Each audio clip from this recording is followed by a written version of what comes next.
Praise Lord, praise Lord, praise Lord. Hallelujah, hallelujah, hallelujah. सबको जय मसीह की। परमेश्वर, हमारा परमेश्वर नहीं, सारे जगत का, सारी सृष्टि का परमेश्वर, जो चाहता है कि जो कुछ उसने बनाया है उस पर ध्यान जरूर दें, लेकिन उसकी महिमा ना करें, उस पर आश्चर्य कर्म ना करें। हालेलुया। आज के सुसमाचार के लिए परमेश्वर की बेटी प्रार्थना करेगी। सबको जय मसीह की। परमेश्वर आप सबके साथ है और आप सबसे बहुत प्रेम करता है। Hallelujah, hallelujah. महान परमेश्वर, सर्वशक्तिमान ईश्वर, जमीन आसमान के मालिक ते खालिक, तुहाडा धन्नवाद, तुहाडा शुक्र करदे स्वामी, अज दे सुंदर दिन लई, सुंदर समय लई, सुंदर सुबह लई पिता जी, जो साड़ियाँ जिंदगियां बख्शी प्रभु, खुशियां ते आनंद दा दिन बख्शिया, तंदुरुस्ती दित्ती पिता जी, और अपने कदमां 'च बैठण लई अपना फजल बख्शिया प्रभु। ये सब तुहाडी दया, तुहाडी किरपा मेरे पिता परमेश्वर, और हर रोज़ वचन दी सानू सेवा बख्शी है प्रभु। अच्छे वचन दिंदे आ, उसले भी तुहाडा धन्नवाद, तुहाडा शुक्र करदे आ। बेनती करदी पिता जी, हुण तुसीं अपने वचन के अनुसार साडे विचकार आओ और वचन पढ़ने प्रचार करनी साडा मुँह बन के बोलो पिता जी, ताकि तुहाडा दिता वचन तुहाडी इच्छा के मुताबिक मेरे पिता परमेश्वर दुनिया की छोर तक पहुँचे। तुहाडा धन्नवाद, तुहाडा शुक्र करदे आ प्रार्थना सुनने लई।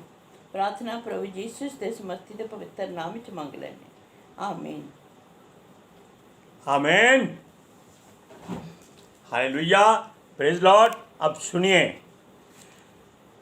परमेश्वर के वचन में जो कुछ भी कहा गया है, लिखा गया है, वो किसी मनुष्य की मर्जी से नहीं, वो परमेश्वर की इच्छा और युक्ति से है और पवित्र आत्मा की सहभागिता से।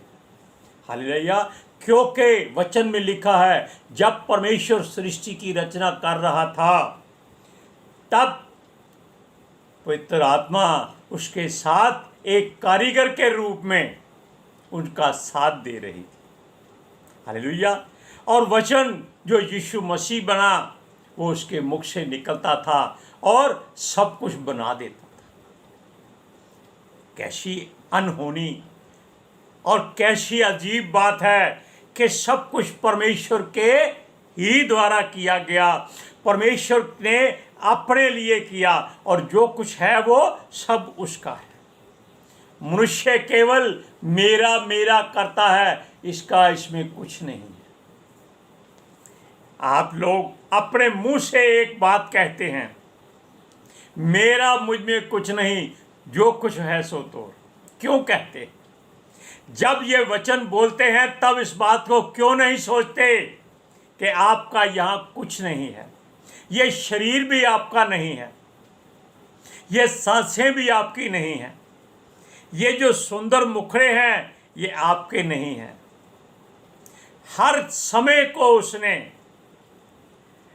एडजस्ट किया है। क्यों किया है?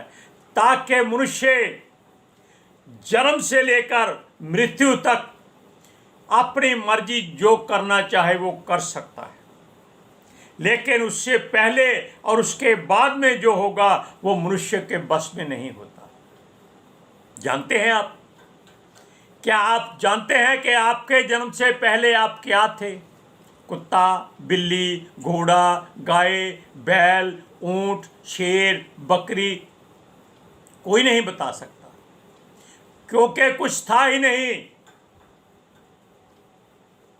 परमेश्वर के केवल जो बुक, किताब या रजिस्टर है या उसकी पवित्र शास्त्र है, उसमें लिखा हुआ है कि उसने हमारे जन्म से हजारों वर्ष पहले ही सारी युक्ति कर ली थी कि ये जो आज परमेश्वर के वचनों को बोल रहा है, ये क्या करेगा, कब करेगा, कितने समय के लिए करेगा, कैसी नीयत से करेगा।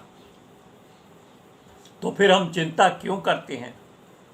लेकिन फिर भी हमें अपने हाथों से काम करना जरूरी है, मुंह से बोलना जरूरी है, सांस लेना जरूरी है, आँखों से देखना जरूरी है, कानों से सुनना जरूरी है, और शरीर को स्वस्थ रखना भी जरूरी है। क्यों? कि ये उसका मंदिर है। Praise Lord, hallelujah.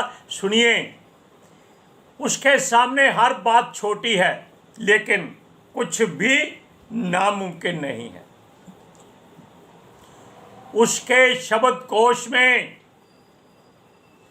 असंभव शब्द ही नहीं है, यानी कि इम्पॉसिबल वर्ड नथिंग है ही नहीं। अब देखिए, उसे कोई भी ज्ञान नहीं सिखा सकता। क्यों? क्योंकि सारी अकल, बुद्धि और ज्ञान उसी के पास है। वो जिसे चाहे देता, लेकिन वो उलाहना नहीं देता।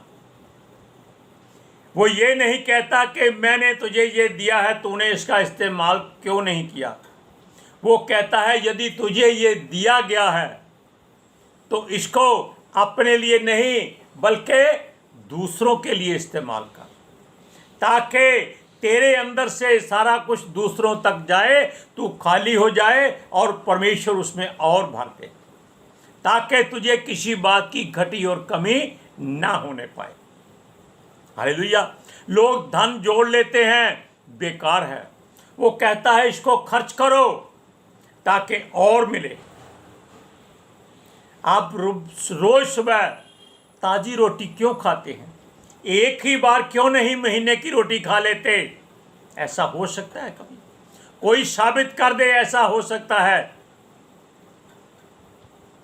बड़े बड़े संत, नबी, ज्ञानवान और शास्त्रों के ज्ञाता जो केवल धन के लिए सारा कुछ करते हैं, वो मन के लिए कुछ नहीं करते। वो मन को खुला छोड़ देते हैं गंदगी में खाने के लिए। जैसे कोई मनुष्य मुर्गियों को पालता है, लेकिन वो खेत में छोड़ देता है, वहां खा के आओ, घर आकर अंडे दे जाओ। हालेलुया। अब सुनिए, और ये सारा काम जो हजारों वर्ष पहले परमेश्वर सोचता था, उसने इसको अब बनाया है। पहले उसने करोड़ों वर्ष पहले उसने अपनी सारी रूटीन की बातें लिख ली थी कि ये किया जाएगा, ऐसे ऐसे लोग होंगे, ऐसा समय आएगा। हालेलुया। वो पहले भी वही था, आज भी वही है और आगे भी वो ही रहेगा। लेकिन मनुष्य आएगा, चला जाएगा, दोबारा नहीं आएगा। वो ही पहला है, वो ही आखिरी है, वो ही आदि है, वो ही अंत है, वो ही अल्फा है, वो ही ओमेगा है, वो ही उत्तर है, वो ही दक्षिण है, वो ही पूर्व है, वो ही पश्चिम है। Hallelujah, praise Lord. क्योंकि वो युगान युग रहने वाला है, उसके समय की कोई सीमा नहीं। वो हर बात को प्रयोग करके दिखाता है, इस्तेमाल करके दिखाता है कि इसको क्या करना है, कैसे करना है। हालेलुया। और मनुष्य सैकड़ों वर्ष जीवित रहते हैं, किस काम के? बेकार है उनका जीवन अगर वो समाज के काम नहीं आ सकते। आजकल कुछ लोगों की तस्वीरें दिखाई जाती हैं, वो बूढ़े हैं, पतले सूखे हुए हैं, वो काम करते हैं, दिए जलाते हैं, लोगों को आशीर्वाद देते हैं, लेकिन आप नहीं जानते वो कितने बदकिस्मत इंसान हैं, क्योंकि उनको मृत्यु नहीं आती। वो तरसते हैं कि उनको मृत्यु आ जाए, लेकिन ये लोग उनकी पूजा करते हैं, देखो ये लंबी उम्र जी रहा है। इनके ही शब्दों में लिखा हुआ है, बड़ा हुआ तो क्या हुआ, जैसे पेड़ खजूर, पंछी को छाया नहीं, फल लागे अति दूर। क्या फायदा ऐसे जीवन का जो केवल लोगों को दिखावा दे सके कि मैं जीवित हूं। मैंने परमेश्वर को अपने हृदय में रखा है। अगर तूने अपने परमेश्वर को अपने हृदय में रखा होता तो आज इस तरह तो तड़प तड़प कर ना जीता। सुनिए, उसके बनाए हुए जीवित प्राणियों को समझ से हर काम करना है। हालेलुया। क्यों करना है? क्योंकि वो कहता है कि हर काम सोच समझ कर करो, गुनाह ना करो, पाप ना करो। गलती करो, क्षमा मांगो, ये नहीं हो सकता। गलती करनी है तो उसके न्याय का इंतजार करो कि वो क्या सजा देता है आपको, उसको सह लो। सजा अगर वो देता है तो समझिए कि आप धन्य हैं। सुनिए, वो ये नहीं जानते कि परमेश्वर ने इस पृथ्वी को क्यों बनाया है। हम ये बातें आपको क्यों करते हैं, आपको वचन क्यों नहीं सुनाते। आप हर समय प्रभु का भजन करते रहो, आप स्वर्ग में जाओगे, आप ये करोगे, वो करोगे। नहीं, पवित्र शास्त्र में संसार की हर बात का जिक्र है। हम चाहते हैं कि आप जान लें कि ये बातें हमारी तरफ से नहीं हैं, पवित्र शास्त्र के में लिखी हुई है और आपके जीवन में ये हर रोज घटती हैं, लेकिन आप ध्यान नहीं देते। सुनिए, उसने आकाश बनाया, वो किसके सहारे खड़ा है? कोई जानता है? कोई नहीं जानता। उसने पृथ्वी की नींव डाली, वो किसके सहारे खड़ी है? कोई नहीं जानता। उसके चारों ओर पानी है, वो किस बर्तन में रखा हुआ है? कोई जानता है? लोग बनाते हैं गगनचुंबी इमारतें, ऊपर से जाकर लोग छलांग लगाकर आत्महत्या कर लेते हैं। क्या फायदा? क्या करनी है ऊंची इमारतें बना बनाकर? हम धरती को एक तरफ से खोखला करके दूसरी तरफ से पत्थर बना रहे हैं। फसल कहां से होगी? धरती उपजाऊ कैसे होगी? क्योंकि जो परमेश्वर के काम में दखल अंदाजी करता है वो अपना जीवन बर्बाद करता है। उसने पृथ्वी की गहराई इतनी रखी है कि कोई आज तक माप नहीं सका। आकाश की चौड़ाई लंबाई इतनी है कि कोई देख नहीं सकता, मापना तो अलग रह गया। समुंदर कितना चौड़ा है कोई नहीं जान सकता। हालेलुया। अब सुनिए, अपने लिए परमेश्वर ने स्वर्ग तैयार किया, आज तक किसी को मिला नहीं। वो लोग रातों में जाते हैं स्वर्ग ढूंढने, जबकि स्वर्ग कहाँ है? आपके हृदय में। आप स्वर्ग के एक हिस्से हैं। सुनिए, वहां भी स्वर्गदूत रहते हैं, किसी को दिखाई नहीं देते, क्योंकि परमेश्वर ने सब कुछ अपनी बुद्धि से ही स्थिर किया है, बनाया है। क्यों बनाया है? ताकि लोगों में जिज्ञासा रहे कि स्वर्ग कैसा है, वहां जाना है, देखना है, परमेश्वर से मिलना। लेकिन ये तब हो सकता है जब हम उसकी बनाई हुई शिक्षा को ग्रहण करें। हालेलुया। उनका जीवन यानी कि स्वर्गदूतों का जीवन कैसा है कौन जानता है? आप अपने जीवन के बारे में ध्यान दो, दूसरी तरफ मत देखो। बाकी काम परमेश्वर पर छोड़ दो। आप एक वचन पढ़ाते हैं आपको, नीति वचन 3 अध्याय उसकी 19वीं आयत में पढ़िए कैसे लिखा। यहोवा ने पृथ्वी की नींव बुद्धि ही से डाली और स्वर्ग को समझ ही के द्वारा स्थिर किया। स्वर्ग को समझ ही के द्वारा स्थिर किया है, पृथ्वी की नींव डाली। लेकिन सब काम बुद्धि से हो सकता है। आजकल कोई चमत्कार करता है, साइकिल के पहिए से घुमा घुमा कर कपड़े धोने वाली मशीन चला देता है, लोग तालियां बजाते हैं, टीवी पे नाम आ जाता है, यूट्यूब पे उसकी महिमा हो जाती है। क्या कर दिया उसने? हाथों से कपड़े धोवो ताकि आपका शरीर मजबूत हो जाए। कितनी बढ़िया बातें थी। घर गृहणियां सुबह उठती थी 4 बजे, नीति वचन में सब कुछ लिखा है, भजन संहिता में भी सब कुछ लिखा है कि स्त्रियां सुबह सूर्य चढ़ने से पहले भोर अंधेरे उठकर सारे काम करती थी, लस्सी रिड़कती थी, मक्खन निकालती थी, बच्चों के लिए रोटी खाना बनाती थी, फिर भी वो कभी थकती नहीं थी। हालेलुया। वो व्यापार करती थी। लेकिन आजकल 10 बजे से पहले कोई उठता नहीं है, बिस्तर पर चाय मांगते हैं। उनका बस चले तो वो पोटी भी बिस्तर पर ही करने वाले। हो जाता है जब वो बीमार हो जाते हैं, अस्पतालों में बेड पर पड़े होते हैं। ऐसा ही होता है। अपने हाथों पैरों को हिलाओ। सुनिए, पृथ्वी किस नेप पर खड़ी है कोई नहीं जानता, किस डोरी से बंधी है कोई नहीं जानता। अगर ऐसा हो तो डोरी किस खूंटी से जुड़ी हुई है और वो किस घर में लगी हुई है, किस दीवार में लगी है, कौन बता सकता है? कोई नहीं बता सकता। क्यों? परमेश्वर की युक्ति है। हालेलुया। अगर आप 100 जन्म भी इस बात की खोज करते रहें, आपको नहीं मिलेगी। केवल अपनी आंखें बंद करें और परमेश्वर से कहें, हे पिता परमेश्वर, मैं तेरा दीदार करना चाहता हूं। वो आपको दिखा देगा पहले अब तेरे गुनाह पाप जो गलतियां तूने की हैं, क्या तू इन दलदल से बाहर निकल सकता है? अगर निकल सकता है तो धो अपने आप को, बपतिस्मा ले, शुद्ध हो जा और मेरा दीदार कर। वो कहता है उसके खोजी रहो। क्यों कहता है? इसीलिए कहता है कि इस संसार की दलदल से बाहर आओ। हालेलुया। कोई भी जो परमेश्वर करता है नहीं जान सकता। कई बार दिखाते हैं कि कोई मरियल सा, हमने पहले बता दिया, पतला सा बूढ़ा 300 साल जीवित है, उससे पूछो मृत्यु चाहिए, वो कहेगा मैं सब कुछ देने के लिए तैयार हूँ, मुझे मृत्यु दे दो।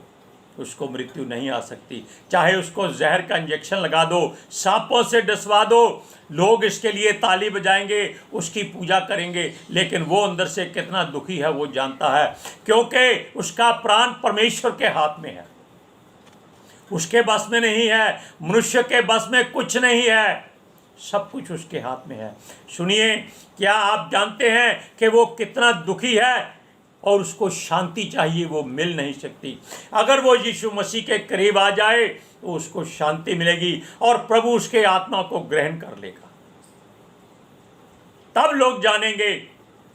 लेकिन बाद में उसको जीने नहीं देंगे। मरने के बाद उसका बुत बना के उसकी पूजा करेंगे और लंबी उम्र मांगेंगे। लानत है ऐसी जिंदगी पर।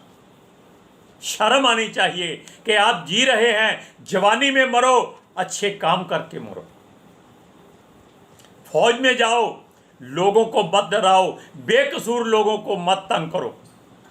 अगर बाहों में बम है तो फौज में जाओ, दुश्मनों से मुकाबला करो, तब परमेश्वर प्रसन्न होता है। हालेलुया। सुनिए, क्योंकि वो किसी के काम नहीं आ सकता, किसी के गुनाहों की सजा वो नहीं भुगत सकता, क्योंकि उसके अपने पाप इतने हैं कि उसकी उम्र लंबी हो चुकी है। हालेलुया।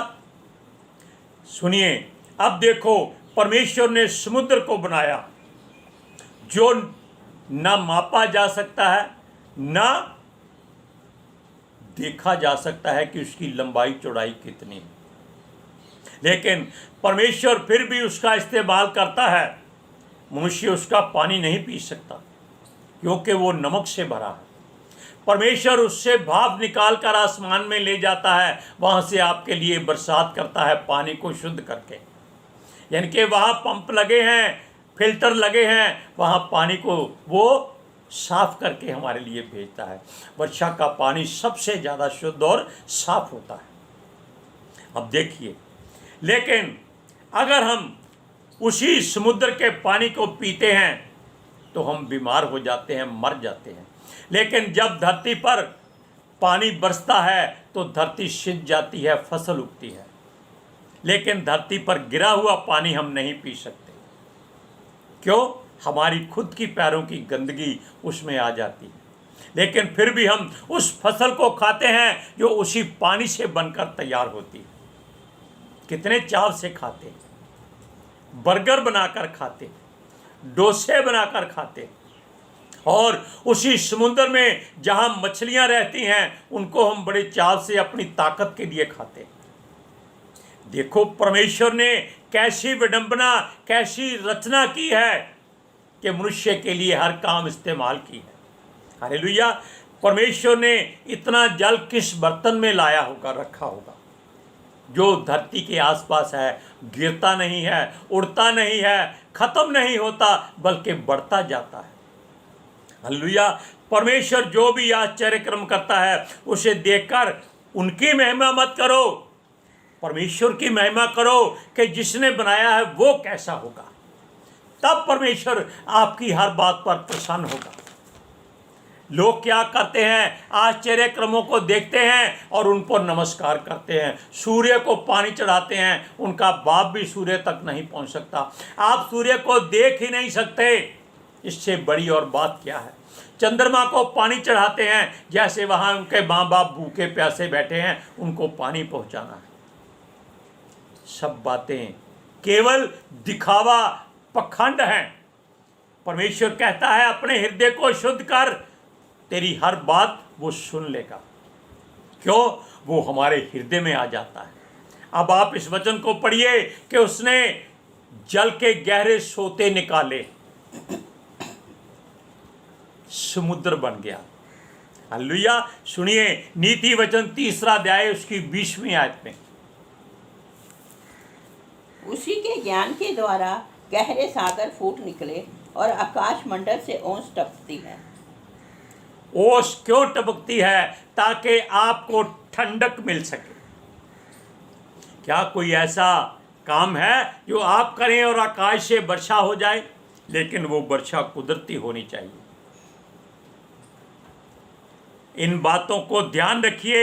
अपने हृदय को यीशु के लहू से धो डालिए, क्योंकि उसने हमारे लिए, आपके लिए अपना लहू बहाया है। हमारे गुनाहों और पापों के लिए सारी सजा अपने ऊपर ली है।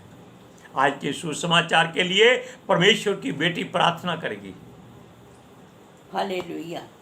Thank you Jesus, thank you Lord, thank you पिता आत्मा जी। ਤੁਹਾਡਾ ਧੰਨਵਾਦ, ਤੁਹਾਡਾ ਸ਼ੁਕਰ ਕਰਦੇ ਸਵਾਮੀ। ਸਾਡੇ ਵਿਚਕਾਰ ਆਉਣ ਲਈ, ਵਚਨ ਪੜ੍ਹਨ 'ਚ, ਪ੍ਰਚਾਰ ਕਰਨੇ, ਸਾਡਾ ਮੂੰਹ ਬਣ ਕੇ ਬੋਲਣ ਲਈ ਪਿਤਾ ਜੀ, ਤੁਹਾਡੀ ਬੇਟੀ ਹਿਰਦੇ ਤੋਂ ਤੁਹਾਡਾ ਧੰਨਵਾਦ, ਤੁਹਾਡਾ ਸ਼ੁਕਰ ਕਰਦੀ ਹੈ ਸਵਾਮੀ। ਸੱਚਮੁੱਚ ਖੁਦਾ ਤੁਹਾਡਾ ਦਿੱਤਾ ਵਚਨ ਤੁਹਾਡੀ ਇੱਛਾ ਦੇ ਮੁਤਾबिक ਮੇਰੇ ਪਿਤਾ ਪਰਮੇਸ਼ਵਰ ਦੁਨੀਆ ਦੀ ਸ਼ੋਰ ਤੱਕ ਪਹੁੰਚੇ, ਲੋਕ ਸੁਣਨ ਔਰ ਸੱਚਾਈ ਨੂੰ ਜਾਣਨ ਔਰ ਸੱਚਾਈ ਉਹਨਾਂ ਨੂੰ ਆਜ਼ਾਦ ਕਰੇ ਪਿਤਾ ਜੀ। ਮੈਂ ਤੁਹਾਡਾ ਧੰਨਵਾਦ, ਤੁਹਾਡਾ ਸ਼ੁਕਰ ਕਰਦੀ ਹਾਂ ਸਵਾਮੀ। ਔਰ ਤੁਹਾਡੇ ਬੱਚੇ ਹਮੇਸ਼ਾ ਪ੍ਰਭੂ ਯੀਸ਼ੂ ਤੁਹਾਡੇ ਅਨੁਗ੍ਰਹਿ ਸ਼ਾਂਤੀ ਵਿੱਚ ਬਣੇ ਰਹਿਣ। ਆਮੀਨ। Praise Lord. हालेलुया। सबको जय जय मसीह की।